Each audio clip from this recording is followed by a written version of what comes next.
మరి ఈ వేసవి కాలంలో ఎప్పుడు లేనంత విధంగా తీవ్రమైన ఎండలు ఉండడం వలన చాలామంది అనారోగ్యానికి గురవుతున్నారు. ముఖ్యంగా డీహైడ్రేషన్, వాంతులు, విరోచనాలు, మరి చాలా అలసటతోటి చాలామంది బాధపడుతూ హాస్పిటల్లో అడ్మిట్ అవుతున్నారు.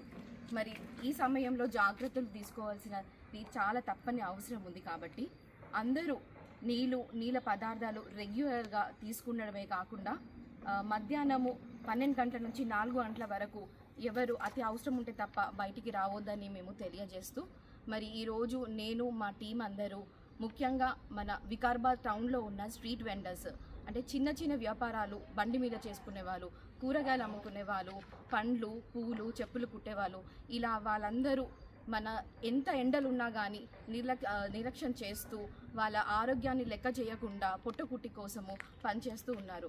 మరి అలాంటి వాళ్ళకి ఇవాళ అవగాహన కల్పిస్తూ, అదేవిధంగా మేమందరము ఈ వాటర్ బాటిల్స్ వాళ్ళందరికీ ఇస్తూ, మరి దీన్ని చూస్తున్నప్పుడల్లా వాళ్ళు గంటకొకసారి నీళ్లు తీసుకోవాలని మేము తెలియజేస్తూ, మీరు ఆరోగ్యంగా ఉంటేనే మీరు ఎలాంటి పనైనా చేసుకోగలుగుతారు అని మేము చేస్తున్న ఈ చిన్న ప్రయత్నాన్ని ప్రతి ఒక్కరూ సహకరిస్తున్నందుకు నా ధన్యవాదాలు.